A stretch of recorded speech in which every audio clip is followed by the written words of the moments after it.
அனைவருக்கும் வணக்கம். News Tamil 24x7 சேனலுக்கும் எங்கள் நன்றி. நான் என்ன சொல்ல வரேன்னா, நான் குமரபாளையம் சட்டமன்ற தொகுதியிலேருந்து வந்திருக்கேன். எங்கள் தொகுதியில் வந்து பார்த்தீங்கன்னா திடக்கழிவு மேலாண்மை அப்படிங்கிறது ஒன்று வந்து ப்ராப்பராக மெயின்டைன் பண்ணுறதே இல்லை. ஒவ்வொரு ஊர்லேருந்து குப்பையை கலெக்ட் பண்ணுறாங்க. அந்த குப்பையை கொண்டு போய் எங்கே கொட்டுறாங்கன்னா அந்த ஊரில் இருக்கிற ஓடையில் கொட்டுறாங்க, இல்லை காவிரி ஆற்றுல கொட்டுறாங்க. அது முறையாக வந்து மேலாண்மை பண்ணி அந்த தரம் பிரித்து அது உரமாக தயாரிக்கணும், அல்லது வந்து மக்கும் குப்பை மக்காத குப்பைன்னு பிரித்து வாங்கணும். அது யாருமே ப்ராப்பராக பண்ணுறதில்ல. எங்கள் கிராமத்தில் வந்து அதை கொண்டு போய் டைரெக்டாக ஆற்றுல தான் கொட்டுறாங்க. ரெண்டாவது பிளாஸ்டிக்கை எரிக்கிறாங்க. திடக்கழிவு மேலாண்மை விதிப்படி பிளாஸ்டிக்கை எரிக்கக்கூடாது. ஆனால் இங்கே எல்லாருமே வந்து பிளாஸ்டிக்கை எரிக்கிறாங்க. அதை வந்து அதிகாரிகளும் ஆட்சேபனை எதுவும் தெரிவிக்கிறதில்ல, ஒத்துக்கிறாங்க. எரிச்சு தான் ஆகணும், வேற வழி இல்லைன்னு சொல்கிறாங்க. ஸோ அதை ப்ராப்பராக மெயின்டைன் பண்ணுங்கிறது என்னோட கோரிக்கை. ரெண்டாவது கோரிக்கை வந்து பார்த்தீங்கன்னா, ஒவ்வொரு வருஷமும் கிராம சபை கூட்டம்னு ஒன்று நடத்துறாங்க. ஆனால் அந்த கிராம சபை கூட்டத்தில் எந்த ஒரு தீர்மானமும் ப்ராப்பராக பண்றது இல்லைங்கிறது சொன்னாங்க ஐயா. ஆனால் அதை வந்து ஃபாலோ பண்ணுங்கிறது நம்ம வேலை தான். பொதுமக்கள் தான் ஃபாலோ பண்ணணும். அதை மாவட்ட ஆட்சியரும் ஃபாலோ பண்ணுங்கிறது என்னோட வேண்டுகோள். மாவட்ட ஆட்சியர் ஒரு கிராமத்தில் ஏதோ ஒரு மாவட்டத்தில் ஏதோ ஒரு இடத்துல தான் பங்கேற்கிறாங்க. 5 வருஷம் இருக்குன்னா 5 வருஷத்துல ஒவ்வொரு கிராமத்துக்கும் போய் அவங்க கிராம சபை கூட்டத்தில் கலந்துக்குங்கிறது என்னோட கோரிக்கை. அப்போதான் வந்து அந்த கிராமத்தோட நிலை என்ன இருக்குங்கிறது கலெக்டருக்கு தெரியும். மக்கள் வந்து டைரக்டா கொண்டு போய் எல்லாத்தையும் சொல்ல முடியாது. அவங்க வந்து பார்க்கும்போது அவங்களுக்கு நிறைய தெரிஞ்சுக்கிற வாய்ப்புகள் கிடைக்கும். அடுத்து 3வது, எங்க ஊர்ல வந்து நெசவு தொழில் அதிகம். அந்த தொழில் வந்து தொழிலாளர்கள் வந்து அதிகமா இருக்காங்க. அவங்க எல்லாத்துக்குமே வந்து குறிப்பிட்ட அளவுக்கு வீடு எல்லாருமே வாடகை வீட்டில் தான் இருக்காங்க. அவங்க எல்லாத்துக்கும் ஒரு வீடு கிடைக்கணுங்கிறது உறுதியளிக்கணும். அது எல்லாத்துக்கும் தொகுப்பீடுன்னு ஒன்று கட்டித்தராங்க. ஆனால் அது வந்து இடம் இருக்கிறவங்களுக்கு மட்டும்தான் கட்ட முடியும். இடம் இல்லாதவங்க எங்கே போவாங்க?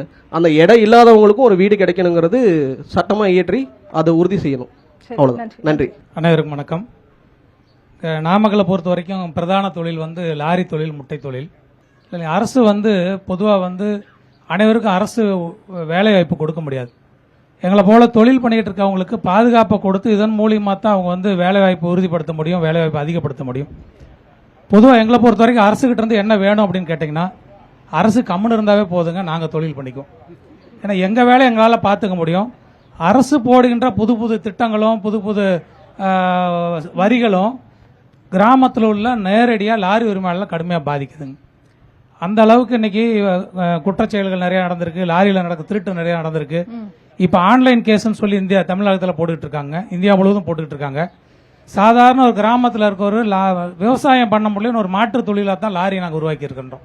இப்போ லாரி வந்து அரசாங்கம் வந்து போகிற வண்டி மேலே ஒரு கேஸை போட்டாங்கன்னா அந்த பணம் அவர் சம்பாரிச்சு கொண்டாந்து ஒரு குழந்தைங்களுக்கு கொடுக்க வேண்டிய பணத்தை அரசு அதிகாரிகள் வந்து அரசாங்கத்துக்கு கொடுக்குறாங்க.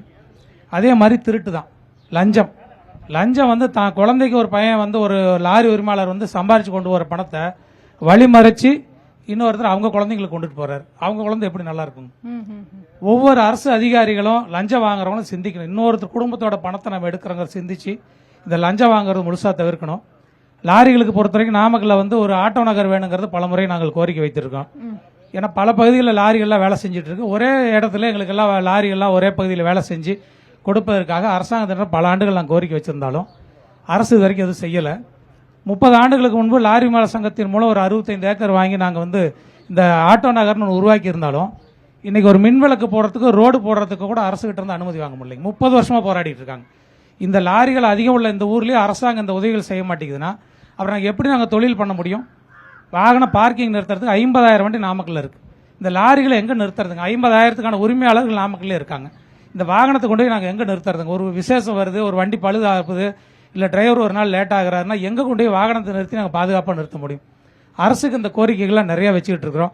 இந்த மாதிரி அரசு வந்து எங்களுக்கு இப்போ இந்த டேக்ஸ் ஏற்றுறது அதுன்னு பொதுவாக எங்களுக்கு நிறைய கோரிக்கைகள் இருந்தாலும் கிராமம் சார்ந்து இருக்கிறதுனால மினிமம் கோரிக்கை மட்டும் நாங்கள் வைக்க விரும்புகின்றோம். அதனால அரசு பொறுத்த வரைக்கும் இந்த மாதிரி கோரிக்கைகள்லாம் நிறைவேற்றி இந்த லாரி தொழில் பண்ணவர்களுக்கு இடையூறு இல்லாமல் இருந்தால் போதும் என்பதுதான் தலையாய கோரிக்கைங்க. இந்த கிராம மக்களும் சரி, சுற்றுவட்டார கிராம மக்களும் சரி பல்வேறு கோரிக்கைகளை முன்வைத்திருக்கிறார்கள். விவசாயம், நீர் மேலாண்மை, சுற்றுச்சூழல், கழிவுநீர் சுத்திகரிப்பு, திடக்கழிவு மேலாண்மை, கல்வி, வேலைவாய்ப்பு, சாலை, போக்குவரத்து, குடிநீர் உள்ளிட்ட பல்வேறு கோரிக்கைகளை நியூஸ் தமிழின் கிராம சபை நிகழ்ச்சியில் அவர்கள் முன்வைத்திருக்கிறார்கள். அதிகாரிகளும் ஆட்சியாளர்களும் இவர்கள் அத்தனை பேரது கோரிக்கைகளையும் கருத்தில் கொண்டு அதனை நிறைவேற்றி தரும்படி நியூஸ் தமிழ் வாயிலாக கேட்டுக்கொள்கிறோம். இந்த நிகழ்ச்சிக்கு முழுமையாக ஒத்துழைப்பு அளித்த கிராம மக்கள் அனைவருக்கும் நன்றி. பாதுகாப்பு அளித்த காவல்துறை நண்பர்களுக்கு நன்றி.